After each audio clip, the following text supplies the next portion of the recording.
Hello दोस्तों, good morning. नमः संस्कृताय। आप सभी का यमएस क्लासेस 1 में स्वागत है। आज हम पढ़ने के लिए उपस्थित हुए हैं जो है विशाख दत्त की रचना हमारी है। क्या है? मुद्रा राक्षस। क्या रचना है? मुद्रा राक्षस। इसका आज हम सामान्य परिचय पढ़ेंगे दोस्तों। मुद्रा राक्षस का सामान्य परिचय पढ़ेंगे। तो जो मुद्रा राक्षस हमारा यह किस पर आधारित है? यह जो मुद्रा राक्षस है यह राजनीतिक पर आधारित है। इसमें राजनीतिक खिलाया जाता है, पॉलिटिक्स खिलाया जाता है। एक दूसरे को हराने के लिए, विपक्ष को हराने के लिए वो किसी भी हद तक हो, मतलब वह विपक्ष जो हारे उसमें कोई भी हद पार कर दिया जाए। तो जो चाणक्य है वह इसमें जो है राजनीति खेलते हैं मुद्रा राक्षस को हराने के लिए। मुद्रा राक्षस जो राक्षस है, जो इसका प्रतिनायक है, राक्षस है। राक्षस क्या है दोस्तों? जो प्रतिनायक है नंद वंश का, नंद वंश जो शासक है उसका अमात्य है राक्षस, और बहुत ही शक्तिशाली अमात्य है। तो जो चाणक्य है वह चाहते हैं कि यह जो अमात्य राक्षस है वह हमारे में मिल जाए। इसके मिल जाने से हमारी जो ताकत है वह और अधिक मजबूत हो जाएगी। तो उस राक्षस को मिलाने के लिए जो चाणक्य ने, उन्होंने राजनीति खेला और उसकी मुद्रा मीन्स अंगूठी होता है, उसकी अंगूठी के माध्यम से जो मुद्राएं हैं उस पर जो कोई भी अगर लेटर इत्यादि लिखा जाता है, किसी के पास कोई सूचना दिया जाता है, तो राक्षस की अंगूठी की उस पर अंकित की जाती है, उसकी मुद्राओं को उस पर अंकित की जाती है, मतलब उस पर मोहर मार दिया जाता है, जिससे पता चलता है कि राक्षस के द्वारा भेजी गई सूचनाएं हैं, जिससे जिसके पास भेजा जाता है वह मान जाता है कि राक्षस ने ही भेजा है। तो उस राक्षस को जो अमात्य है, जिसका नाम राक्षस है, राक्षस जो अमात्य है, किसका अमात्य है? नंद वंश के राजा है जो नंद है उसके अमात्य है। तो उसको बस में करने के लिए उसकी मुद्रा को चाणक्य के जो गुप्तचर हैं वह चुरा लाते हैं। वह किसी प्रकार से उसको मिल जाता है। वहाँ पे कुसुमपुर में उसके जो 3 सैनिक रहते हैं, राक्षस के 3 सैनिक रहते हैं, तो वहाँ पे इसके गुप्तचर भी गए रहते हैं, चाणक्य के भी। तो वहाँ पे किसी तरह से मुद्रा की अंगूठी जो है, राक्षस की अंगूठी जो मुद्रा है, और चाणक्य के गुप्तचरों को मिल जाती है, और वह लेकर आते हैं, चाणक्य को दे देते हैं, और जिससे कि चाणक्य जो है राक्षस को अपने बस में कर लेता है। अंत में दोस्तों जो इसका 7 अंक है, तो 7वें अंक में जो राक्षस है स्वयं चंद्रगुप्त और चाणक्य के पास आता है, और उसका अमात्य जो है, उसका जो मित्र, उसका अमात्य बनना स्वीकार कर लेता है। ठीक है। तो यह जो है, जो यह नाटक है, यह पूरी तरह राजनीतिक पर आधारित है और छल कपट पर आधारित है। इसमें छल कपट झूठ बोला जाता है। ठीक है दोस्तों, तो इसका हम आज सामान्य परिचय पढ़ने के लिए उपस्थित हुए। तो आइए इसका आज हम सामान्य परिचय पढ़ते हैं। तो जो मुद्रा राक्षस है, तो राक्षस कौन है दोस्तों? प्रतिनायक है जो नंदवंश का अमात्य है और उसकी मुद्राएं प्राप्त होती, तो इसलिए इसका नाम पड़ गया मुद्रा राक्षस। ठीक है, मुद्रा राक्षस इसका नाम पड़ गया था। इसके जो लेखक है, मुद्रा राक्षस के लेखक कौन है दोस्तों? तो विशाख दत्त है। कौन है? विशाख दत्त है। विशाख दत्त है। मुद्रा राक्षस के लेखक कौन है दोस्तों? तो विशाख दत्त मुद्रा राक्षस के लेखक है। इनका जो नाम हो गया दोस्तों, तो मुद्रा राक्षस का परिचय। तो मुद्रा राक्षस का जो नाम है, तो लेखक कौन है? तो विशाख दत्त है। विशाख दत्त हमारे जो है मुद्रा राक्षस के लेखक हैं। इनके पिता का क्या नाम है? तो जो विशाख दत्त है, तो सबसे पहले दोस्तों हम लेखक का परिचय देखेंगे, उसके बाद जो है मुद्रा राक्षस का रचनाएं का परिचय देखेंगे। तो इनका जो मुद्रा राक्षस के लेखक है विशाख दत्त है। उनके पिता क्या नाम है? तो भास्कर दत्त है। क्या नाम है दोस्तों? इनके पिता का नाम भास्कर दत्त है। भास्कर दत्त है। दत्त से दोस्तों आप पकड़ सकते हैं कि पिता कौन है। इनका जो दत्त है टाइटल है, तो टाइटल से आप पकड़ सकते हैं विशाख दत्त। उनके पिता जो है भास्कर दत्त हैं, और इनके पितामह जो है बटेश्वर दत्त हैं। कौन है दोस्तों? इनके जो पितामह हैं बटेश्वर दत्त हैं। बटेश्वर दत्त है। पितामह कौन है दोस्तों? तो बटेश्वर दत्त इनके पितामह हैं।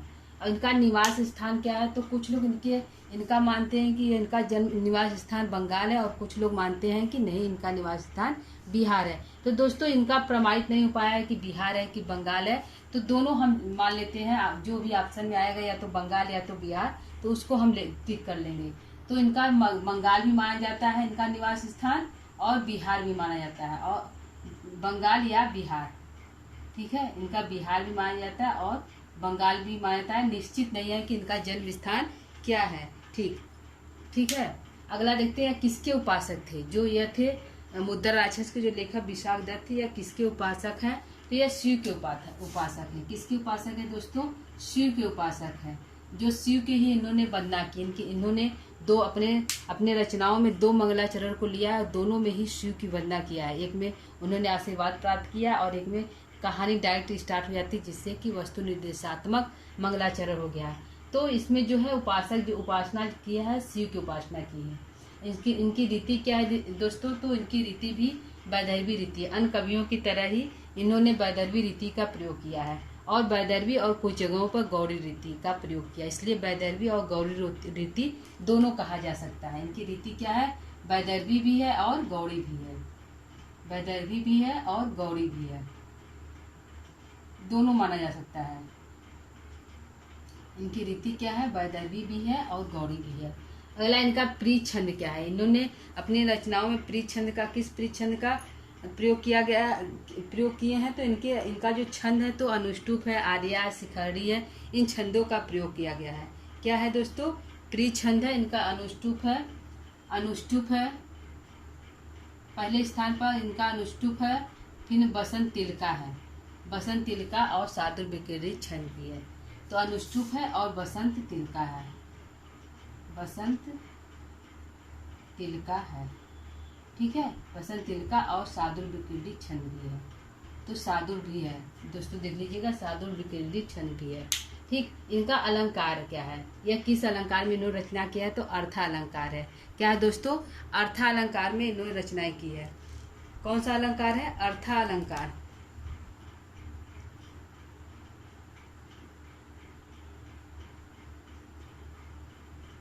अर्था अलंकार में इन्होंने रचनाएं की, किसमें की है, अर्था अलंकार में रचनाएं की है।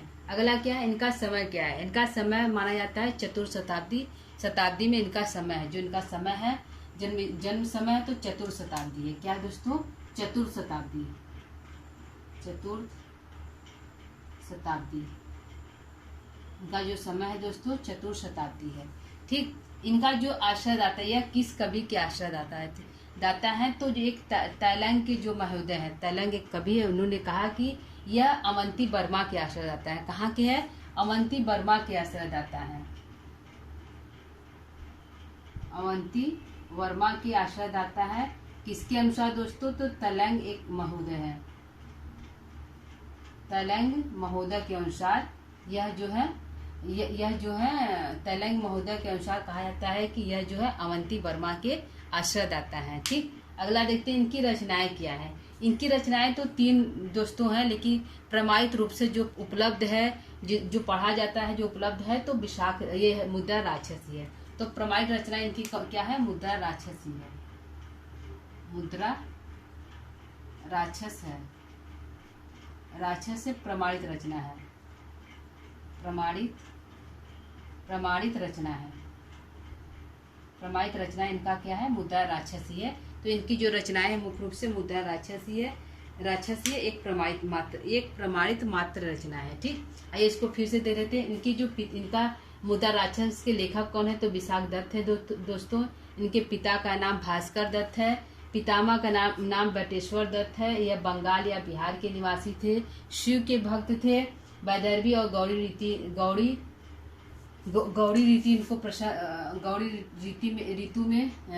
में इन्होंने रचनाएं की है। अनुष्टुप और बसंत तिलका छंद है। अर्था अलंकार का प्रयोग किया गया है और चतुर्थ शताब्दी इनका समय माना जाता है। अवंती वर्मा के राजा के आश्रयदाता थे। पूछ लिया जाएगा कि यह किस कवि के, जो विशाख दत्त थे, यह किस कवि के आश्रयदाता थे, तो अवंती वर्मा के आश्रयदाता थे। किनके अनुसार, तो तैलंग के एक महोदय, उनके अनुसार। इनकी मुख्य रूप से एक प्रमाणित रचना क्या है, तो मुद्रा राक्षस है। ठीक है दोस्तों, आइए आप मुद्रा राक्षस के बारे में पढ़ लेते हैं कि मुद्रा राक्षस की रचनाएं क्या है, उनके नायक कौन है और नायिका क्या है। ठीक है, तो मुद्रा राक्षस के लेखक कौन है दोस्तों, तो विशाख दत्त है। कौन है, विशाख दत्त है। विशाख दत्त जो है मुद्रा राक्षस के लेखक है। ठीक, दूसरा है कि यह इसकी क्या काव्य विधा है, यह क्या है, तो यह नाटक है। वो भी नाटक कैसा, ऐतिहासिक है, दो जो इतिहास में उपलब्ध है। जो चाणक्य और चंद्रगुप्त और राक्षस जो पढ़ा जाता है, तो यह इतिहास में भी प्रमाणित रूप से माना जाता है। तो जो यह नाटक है ऐतिहासिक है। क्या है दोस्तों, काव्य विधा क्या है, नाटक है, नाटक है और ऐतिहासिक नाटक है। क्या है दोस्तों, ऐतिहासिक नाटक है, ऐतिहासिक नाटक है, ऐतिहासिक नाटक है और जो प्रमाण रूप से प्राप्त होता है।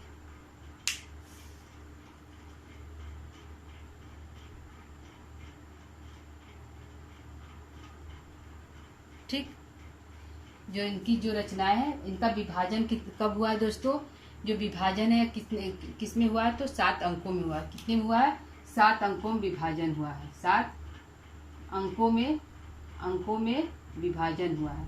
7 अंकों में विभाजन हुआ है। कुल श्लोक की संख्या क्या है दोस्तों, कुल श्लोक की संख्या जो है 169 है। कितना है, 169 है। ये पूछ लेगा दोस्तों जो मुद्रा राक्षस में, उसमें कुल श्लोकों की संख्या कितना है, तो 169 है। कितना है दोस्तों, 169 श्लोकों की संख्या है। ठीक है, इसके नायक कौन है, इसमें दोस्तों, इसमें जो जो मुद्रा राक्षस है, इसमें नायक में मतभेद है। कोई कहता है कि यह जो नायक है चंद्रगुप्त को मानता है कि इसके जो नायक है वो चंद्रगुप्त है, लेकिन इस कहानी के अनुसार, इस नाटक के अनुसार जो सारे कार्य किए हैं उसने चाणक्य ने किया है। चाणक्य के द्वारा ही राक्षस जो है बस में होता है और इसका आमत बनता है चंद्रगुप्त का। तो इसका जो नायक है, तो कह सकते हैं कि प्रमाणित रूप से कहा जा सकता है कि नायक जो है चंद्रगुप्त है, अरे चाणक्य है, न कि चंद्रगुप्त। तो नायक के रूप में हम चाणक्य को लेंगे। ठीक है दोस्तों, चाणक्य जो है नायक है। क्या है दोस्तों, चाणक्य जो है नायक है। चाणक्य को हम कौटिल्य भी कहते हैं और विष्णुगुप्त भी कहते हैं। ठीक है, चाणक्य का नाम है, चाणक्य को हम कौटिल्य भी कहते हैं और विष्णुगुप्त भी कहते हैं। कौटिल्य भी कहते हैं और विष्णुगुप्त भी कहते हैं। इनका 3 नाम है, तो विष्णुगुप्त भी नाम है और विष्णुगुप्त भी है और कौटिल्य भी है और चाणक्य भी है। तीनों नामों से इनको जाना जाता है।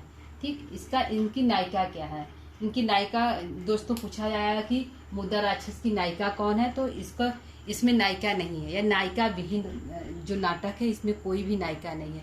न तो इसमें नायिका है और न ही इसमें विदूषक है। तो नायिका और विदूषक विहीन नाटक पूछेगा। सबसे इम्पोर्टेंट क्वेश्चन बनता है दोस्तों कि नायिका विहीन नाटक कौन सा है, तो मुद्रा राक्षस है। और पूछेगा विदूषक विहीन नाटक क्या है, तो मुद्रा राक्षस है। और विदूषक विहीन नाटक और कौन सा है, तो दोस्तों उत्तर रामचरितम जो हमारा, उसमें भी कोई भी विदूषक उपलब्ध नहीं है। तो नायिका विहीन नाटक कौन सा है और विदूषक विहीन नाटक कौन सा है, तो मुद्रा राक्षस है। इसमें नायिका विहीन है, नायिका विहीन नाटक है, इसमें कोई भी नायिका नहीं है। नायिका विहीन नाटक है, नायिका विहीन नाटक है और विदूषक भी कोई नहीं है। तो विदूषक विहीन भी कह सकते हैं दोस्तों कि विदूषक विहीन नाटक है, विदूषक विहीन है। न तो नायिका है न तो विदूषक है।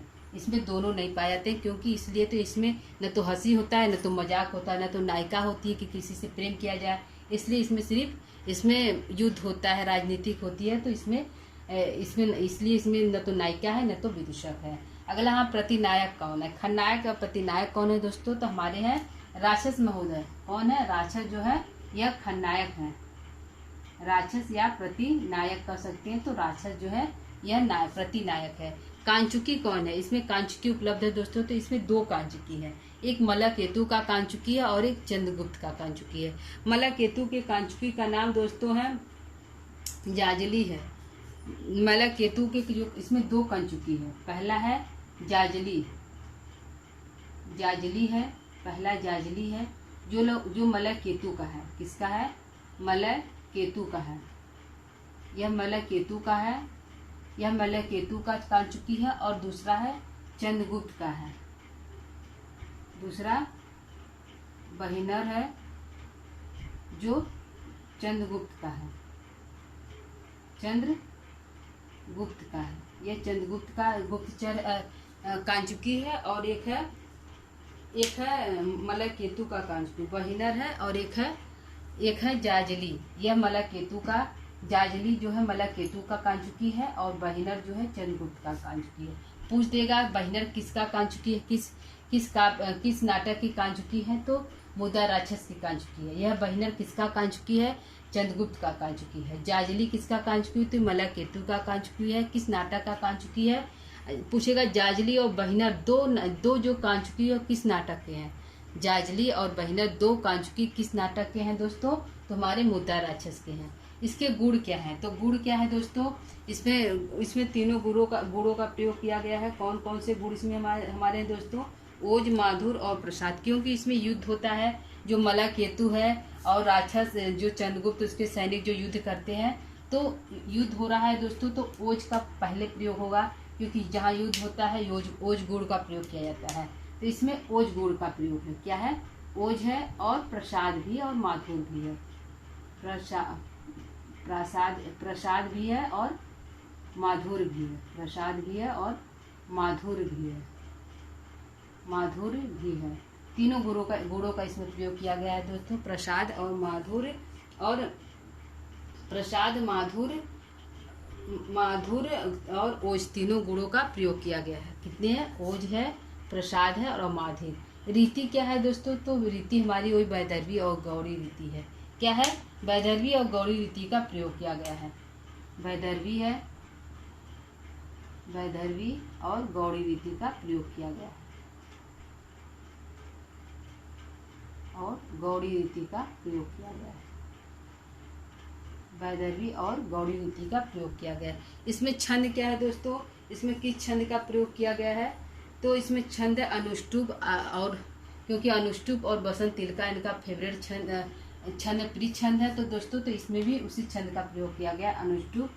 अनुष्टुप है, अनुष्टुप और बसंत तिलका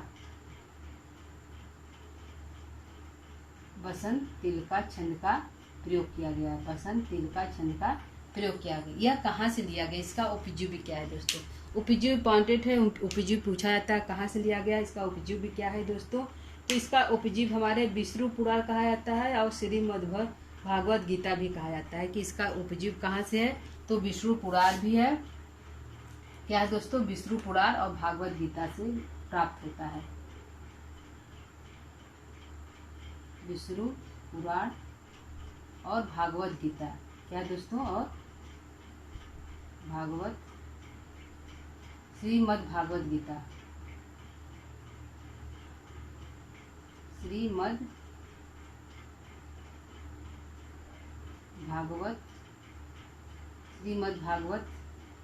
भागवत से और विष्णु पुराण से इसका उपजीव प्राप्त होता है। ठीक है, अगला देखते हैं मंगलाचरण हमारा क्या है। मंगलाचरण में दोस्तों पूछ देगा धन्या केयम स्थिता ते शीर्षि शशि कला। इसमें जो है पार्वती और जो है शिव, जो है पार्वती शिव के जो जटा में गंगा निवास करती है। जब गंगा जी आकर शिव के जटा में बस जाती है, तो जब वो देखती हैं, पार्वती देखती हैं, तो पूछती हैं कि यह धन्या गंगा के लिए है दोस्तों, कि यह धन्या कौन है स्थित, केयम स्थिता ते शीर्षि, आपके सिर में, आपके जो जटाएं में यह जो धन्या है कौन स्थित है, यह जो स्त्री है कौन स्थित है। तो भोलेनाथ जवाब देते हैं, शिव जी जवाब देते हैं यह शशि कला है। बोलते हैं यह शशि कला है, यह चंद्रमा है। इसमें जो है कपटपूर्ण व्यवहार किया गया है दोस्तों, कापटी नाटक है। जो शिव है कपट का प्रयोग करते हैं पार्वती से, तो उसमें जो पार्वती है पूछती है कि धन्या केयम स्थिता ते शीर्षि शशि कला, आपके सिर में जो स्थित यह धन्या स्थित स्त्री यह कौन है, तो शिव जी कहती है यह शशि कला है, यह जो है चंद्रमा है। ठीक है दोस्तों, तो यह इसका अर्थ हो गया। और मंगलाचरण जो हमारा है यह आशीर्वाद आता है, इसमें भोलेनाथ से आशीर्वाद प्राप्त किया गया है। तो मंगलाचरण क्या है दोस्तों, आशीर्वादात्मक मंगलाचरण है।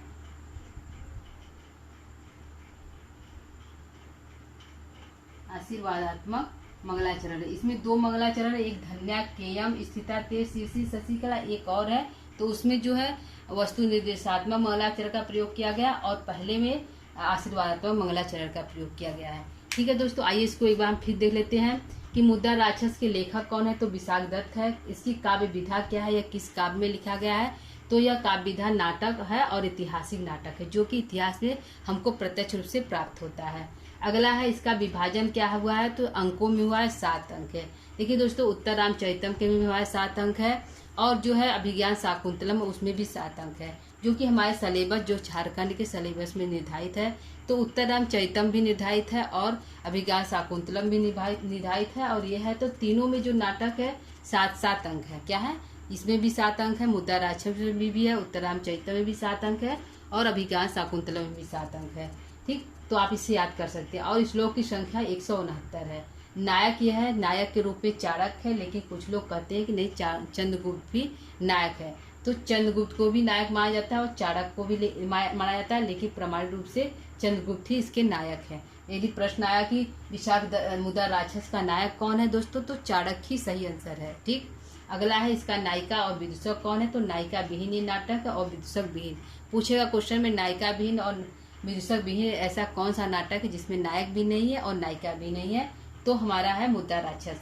इसका प्रतिनायक कौन है। तो राक्षस है और कांचुकी कितने हैं। तो कांचुकी जो है 2 है, एक जाजली है और एक बहिनर है। जाजली मतलब केतु का कंचुकी है और चंद्रगुप्त जो है बहिनर जो है चंद्रगुप्त का जो है कंचुकी है। इसके गुण है ओज, प्रसाद और माधुर, तीनों गुणों का प्रयोग किया गया है। रीति वैदर्भी और गौड़ी है।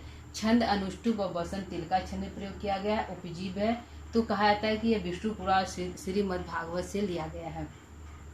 मंगलाचरण जो है धन्या केम स्थिता ते श्री श्री शशिकला। इसमें शिव और पार्वती की वार्तालाप किया गया है। शिव और पार्वती एक दूसरे से वार्तालाप करते हैं, प्रश्न करते हैं। इस मंगलाचरण का प्रयोग किया गया। इसमें पार्वती पूछती है कि आपके सिर पर जो धन्या नाम की स्त्री है कौन है। तो शिव जी आंसर देते हैं कि यह शशिकला है। ठीक है, आगे की इनकी वार्तालाप चलती रहती है। ठीक, पूरे श्लोक में देखेंगे मंगलाचरण में। तो इसमें पूरे श्लोक में जो है कपट का प्रयोग जो शिव जी है कपटतापूर्वक आंसर देते हैं। ठीक, यह हमारा सामान्य परिचय हो गया दोस्तों। उम्मीद कर यह जो है परीक्षा दृष्टि से बहुत उपयोगी है। परीक्षा की दृष्टि से यह जो सामान्य परिचय है दोस्तों बहुत उपयोगी है। आप इसको पढ़ सकते हैं क्योंकि सामान्य परिचय इसमें पूछा जाएगा हमारे झारखंड में। तो सामान्य परिचय के अकॉर्डिंग हम इसको लाए हैं। ठीक, तो आप इसको देख सकते हैं, नोट्स बना सकते हैं, पढ़ सकते हैं। ठीक, तो आज का हमारा क्लास कैसा आपको लगा। उम्मीद करती हूँ अच्छा लगा होगा। यदि आपको पसंद आया होगा तो आप इसको लाइक कर सकते हैं, सब्सक्राइब कर सकते हैं और किसी को शेयर भी कर सकते हैं। ठीक है, तब तक के लिए इस क्लास को अब हम यहीं पर समाप्त करते हैं। दोस्तों अगला हम क्लास लेकर कल उपस्थित होंगे। तब तक के लिए दोस्तों नमः संस्कृताय।